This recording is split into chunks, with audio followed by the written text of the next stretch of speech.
하나님 말씀은 마태복음 23장 37절부터 39절까지 말씀, 신약성경 40페이지, 마태복음 23장 37절부터 39절, 우리 다 같이 한 목소리로 읽겠습니다. 시작. 예루살렘아, 예루살렘아, 선지자들을 죽이고 네게 파송된 자들을 돌로 치는 자여, 암탉이 그 새끼를 날개 아래에 모음같이 내가 내 자녀를 모으려 한 일이 몇 번이더냐. 그러나 너희가 원하지 아니하였도다. 보라, 너희 집이 황폐하여 버려진 바 되리라. 내가 너희에게 이르노니 이제부터 너희는 찬송하리로다. 주의 이름으로 오시는 이여 할 때까지 나를 보지 못하리라 하시니라. 아멘. 제목 시작. 네 자녀를 모으려 한 일. 네 자녀, 아이가 아니고 어이죠. 그래서 나의 자녀가 아니라 너의 자녀, 네 자녀를 모으려 한 일, 이 제목으로 함께 말씀을 나누겠는데, 예수님께서는 마태복음 23장을 통해서 7가지 바리새인과 서기관들을 향한 아주 통렬한 그런 꾸짖음 7가지를 다 말씀하시고, 이어서 계속되는 말씀이 오늘 37절부터의 말씀입니다. 우리 다시 한번 37절 한 절 다 같이 시작. 예루살렘아, 예루살렘아, 선지자들을 죽이고 네게 파송된 자들을 돌로 치는 자여, 암탉이 그 새끼를 날개 아래에 모음같이 내가 네 자녀를 모으려 한 일이 몇 번이더냐. 그러나 너희가 원하지 아니하였도다. 아멘. 예수님은 그냥 예루살렘아 한 번 하지 않고 반복하죠. 우리가 누군가를 부를 때도 그냥 한 번 부르는 거하고 2번 연속해서 부르는 거랑 그 의미가 좀 다르죠. 즉 그만큼 예수님께서는 그 예루살렘에 대한, 특히 그 지도층, 기득권자들, 그리고 그 완악한 자들을 향해서 예루살렘아, 예루살렘아, 그만큼 간절함, 그만큼 큰 노하시고 그런 마음을 가지고, 애통하는 마음까지도 가지고 안타까운 그 심정을 이렇게 반복해서 부름으로 외치고 있는 것입니다. 지금 대한민국의 현실을 볼 때도 우리가 적용하면 대한민국, 대한민국 이렇게 2번 하면 더 깊은 것이죠.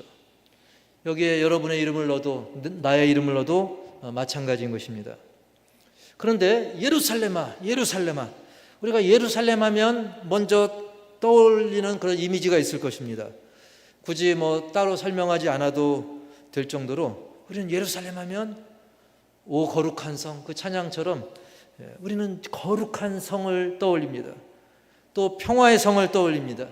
하나님의 도성, 하나님의 성읍, 또 하나님의 백성들이 거하는 성, 하나님의 성, 하나님의 백성들의 성, 뭔가 좋은 이미지를 많이 떠올리죠.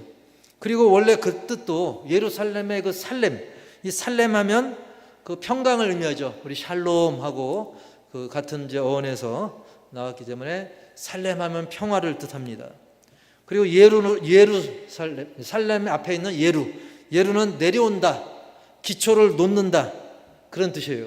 그렇기 때문에 하나님이 세우신 평화의 성읍을 의미합니다. 그리고 솔직히 진정한 평강, 순간적인 반짝하는 평안 말고 진정한 평화는 하늘에서 내려오는, 즉 하나님께서 내려주셔야만 가능한 것이죠. 하지만 예루살렘의 모습은 어떻습니까? 그 이름과는 다르게 평강은커녕 우리가 쭉 역사가 보여주듯이 늘 전쟁이 끊이지 않았고 오늘날까지도 긴장 상태에 있어요. 성지순례로 예루살렘 가는 게 지금 쉬운 게 아닐 정도로, 찬송에도 보면 평화 평화로다, 어디서 내려오네? 하늘 위에서 내려오네. 그 찬송도 떠오르는데, 근데 이 참 평화라고 하는 것은 그냥 저절로 내려오는 것이 아니라 하늘에 계신 우리 아버지께서 내려주셔야 될 줄 믿습니다. 그렇기 때문에 하나님을 의지해야 됩니다. 하나님께 평화를 구해야 됩니다. 하지만 그들은 정작 예루살렘 그 거민들은 하나님을 의지하지 않고, 특히 서기관 바리새인들을 비롯한 지도층들은 하나님을 의지하지 않고 오히려 말로는 그렇게 하는 척하지만 실제로는 세상의 물질, 명예, 권세를 의지하면서 하나님을 뒷전에 두니까 평화로울 턱이 없는 거예요. 예수님 그때 당시에 예루살렘의 모습 또한 온갖 타락과 착취와 우상숭배 등등, 거기다가 한술 더 떠서 네게 파송된 자, 즉 예루살렘의 회복과 치유를 위해서 하나님께서 보내주신 그런 선지자들을 그들은 계속 음해하고 때리고 심지어 죽이기까지 하는, 게다가 메시아이신 예수님도 죽이려고 하는, 그렇게 변질된 곳이 바로 예루살렘이었던 것입니다. 혀를 찰 일이죠. 얼마나 안타까운 일입니까? 그래서 하늘에 계신 성자 하나님, 예수님, 이 평강의 왕이신 예수 그리스도께서 결국 아까 예루가 뭐라 그랬습니까? 내려오다 기초를 놓다. 그 이름처럼 살렘, 평강, 즉 진정한 평강을 위해서 예수님께서 내려오신 거예요. 자신의 몸을 바쳐서 기초를 다시 회복하시고자 예루살렘에 임하신 것입니다. 자, 그리고 이어지는 예수님의 말씀을 계속 보면 37절 다 같이 시작. 암탉이 그 새끼를 날개 아래 모음같이 내가 내 자녀를 모으려 한 일이 몇 번이더냐. 그러나 너희가 원하지 아니하였도다. 아멘. 예루살렘아 예루살렘아, 그리고 선지자들을 죽이고 내게 파송된 자들을 돌로 치는 자여.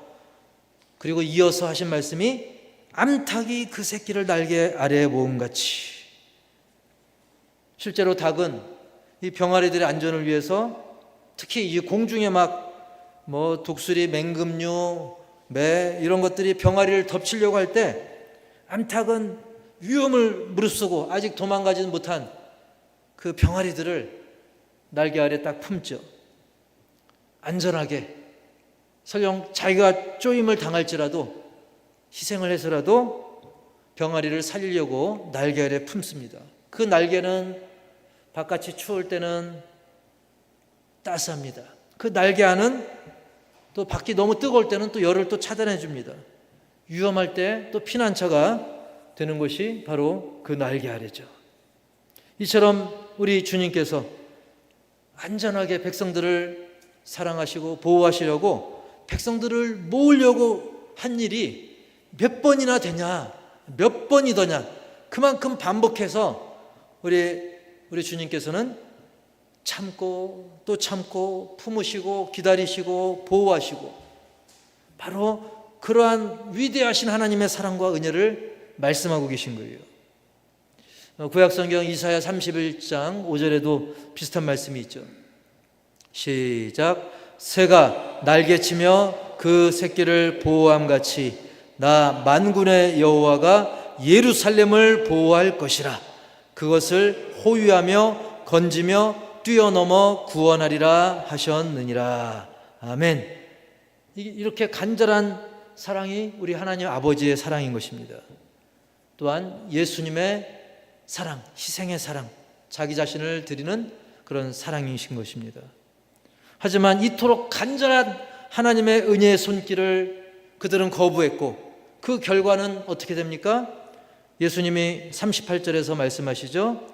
마태복음 23장 38절 시작. 보라, 너희 집이 황폐하여 버려진 바 되리라. 오히려 너희 집, 자신들의 그 집이 황폐해지고 버림받게 된다는 거예요. 그동안은 기득권을 휘두르면서 행여나 입 바른 소리 하는 사람 있으면 짓밟고 황폐하게 하고, 선지자들 말씀의 종들 괴롭히고 그냥 초토화시키고 그랬다고 한다면, 그동안은 남을 황폐하게 만들었다고 한다면, 이제는 그들 자신이 황폐해지고 구세주 만왕의 왕 예수님께 버림받는 신세가 된다는 것입니다. 실제로 AD 70년, 기원 후 70년에 로마의 그 강력한 공격으로 인해서 예루살렘이 짓밟히게 되죠. 사실은 그때까지 갈 것도 없었습니다. 왜냐하면 말씀의 종들뿐만 아니라 예수님까지도 죽게 한 그들의 파렴치한 그 죄악을 생각하면 예수님 당시에 당장 멸망시켜도 시원찮을 텐데, 그래도 예수님께서는 이렇게 7번씩이나 화를 선포하시고 나서도 약 40년 정도 돼서야, AD 70년 그때가 돼서야, 약 40년이나 더 기다리고 나서야 짓밟힘을 예루살렘이 당했던 거죠. 그때까지도 기다려 주신 겁니다. 마치 그토록 과거를 떠올리면 그토록 변덕스러웠던 출애굽 백성들, 하나님의 놀라운 위대한 기적을 맛보고도 변덕을 부리고 하나님을 배신하고 아쉬울 땐 좀 찾다가 금방 또 우상 숭배하고 그랬던 출애굽 백성들이 광야 생활을 40년 연단의 과정을 겪었던 것처럼 우리 주님께서는 그런 7번의 화를 선포하고 나서도 40년 가까이 기다려 주셨던 것이죠. 그리고 오늘 본문의 마지막 구절 39절 시작. 내가 너희에게 이르노니 이제부터 너희는 찬송하리로다. 주의 이름으로 오시는 이여 할 때까지 나를 보지 못하리라 하시니라. 아멘. 자, 이게 무슨 말씀이냐면, 지금 너희들은 지금 현재는 예수님을 배척하고 있지만 훗날 때가 되면, 이건 종말의 때를 말합니다. 예수님 재림의 때를 말합니다. 그때가 되면 그제서야 깨닫고 예수님을 배척했던 유대인들도 자신들의 죄를 잘못을 회개하면서 비로소 호산나를 외치면서 예수님의 그 권위를 인정할 그날이 올 텐데, 그날이 올 때까지는 너희는 주님을 보지 못할 것이다.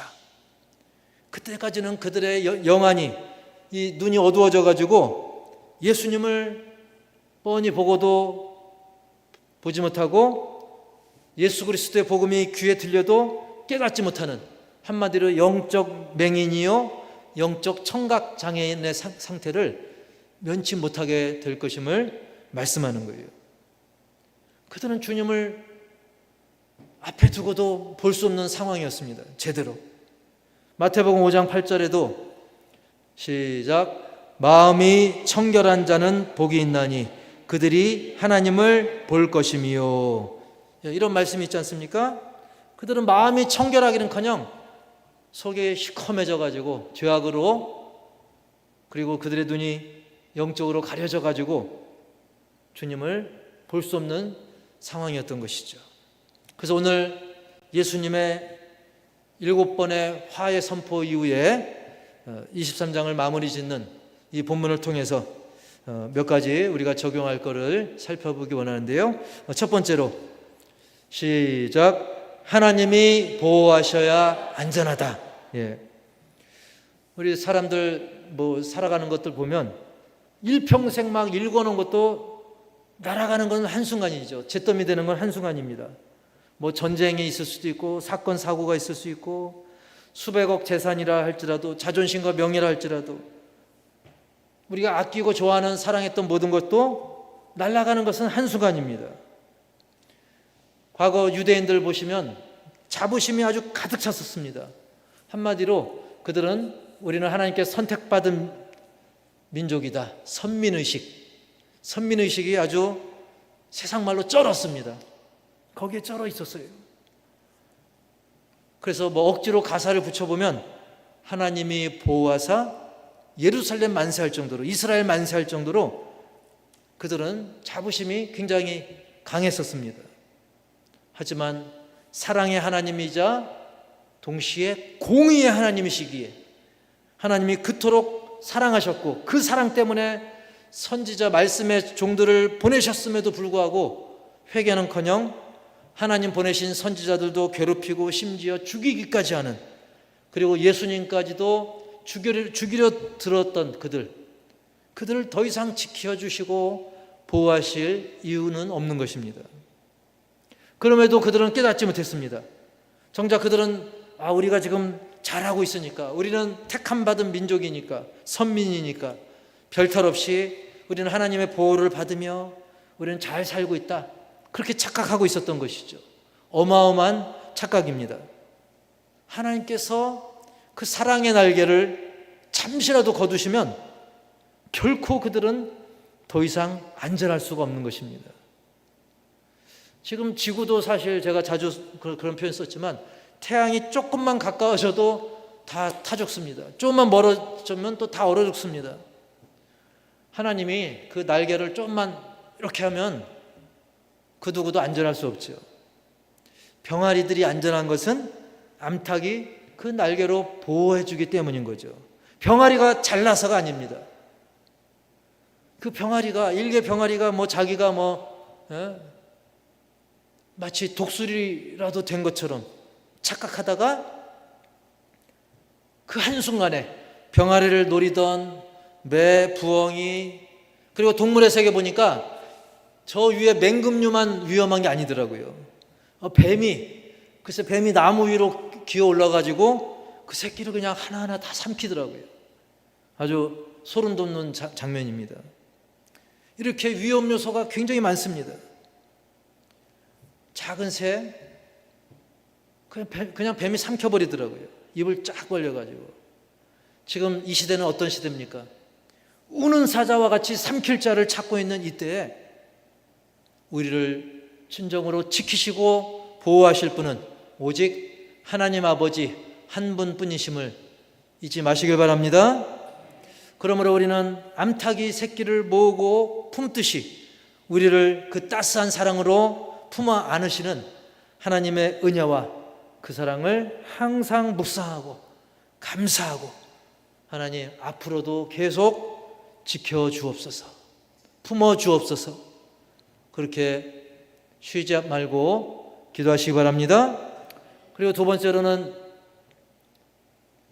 중간에 집요하신, 시작, 집요하신 그 사랑을 담자.